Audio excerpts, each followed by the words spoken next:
Joum qui les vit s'évanouir, passe le temps qui les gomma. D'autres 13 ont formé un étrange équipage. Équipage, équipage, équipage. Jean-Pierre Léaud strides down a narrow Parisian street, declaiming a few lines of nonsense poetry, stylistically imitative of Lewis Carroll. He repeats the passage several times over in circular fashion, such that we soon lose track of any sense of a beginning or end to the text in question. 13 pour chasser le snark, il n'aurait rencontré le bout, Joum. As he cycles through the words, Léaud undergoes a strange metamorphosis. From an actor reciting a character's lines, he is transformed into an altogether more mysterious being. The text he utters assumes the quality of an incantatory spell, sending its enunciator into a state of trance-like hypnosis. As the scene progresses, Léaud's locution becomes more violent, more frenzied. It is as if he is consumed by the words he is to speak, as if they form his entire universe, a shell from whose encasement he cannot break free. Équipage, équipage, équipage, équipage, équipage, équipage.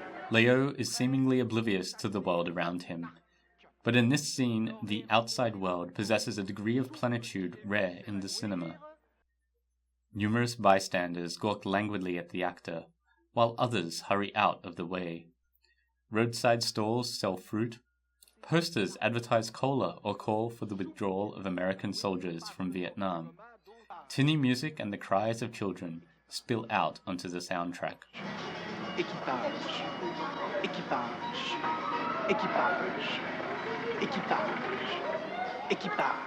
Most remarkably, midway through the scene, two young boys start following Léaud. Palpably transfixed by the surreal event unfolding before them, they alternate between lurking at a safe distance from the strange man and boldly approaching him, persistently clinging to his side as they periodically peek their heads into the frame. Équipage, équipage, équipage, équipage, équipage, équipage, équipage. This miraculous scene, caught by a prowling handheld 16mm camera, comes close to the end of the 6th episode of Jacques Rivette's 12.5-hour opus, Out One, Noli Me Tangere. Filmed in May 1970 on the Rue Tiquetonne, it is one of the most emotionally intense scenes in the history of the cinema.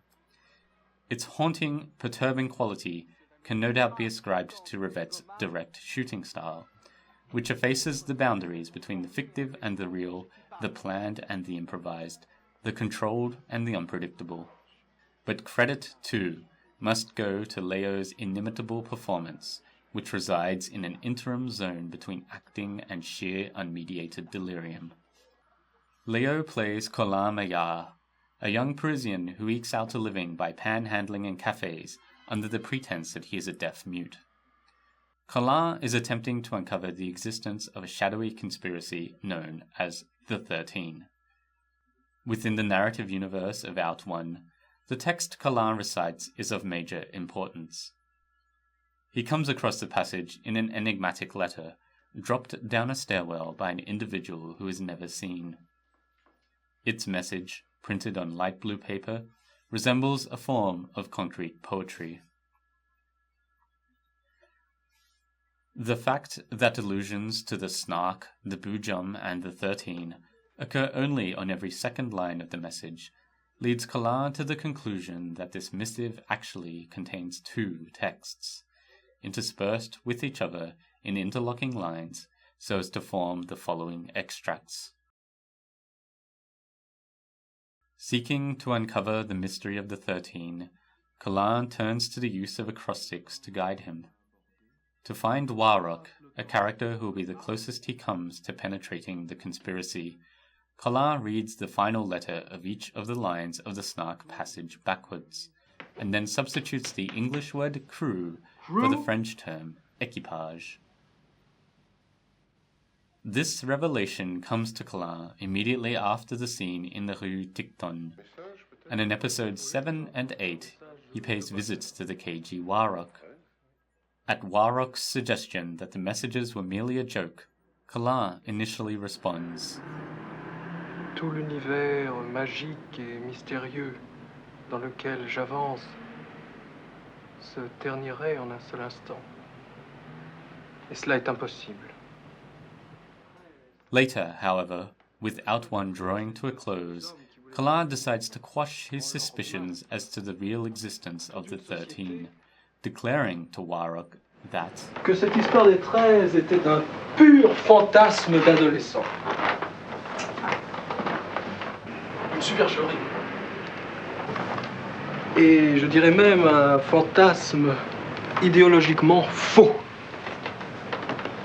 N'empêche que ce fantasme m'a emmené très très loin dans un cauchemar épouvantable. Dans un cauchemar épouvantable où j'ai frôlé la folie, où j'ai frôlé la mort. disabused of his interest in the 13, one of the very last scenes in Out One shows Kalar in a return to his prior existence. As at the start of the film, he prowls around the cafe terraces of the Champs-Élysées. Posing as a deaf-mute, he coaxes patrons out of a fronk in exchange for a message of destiny.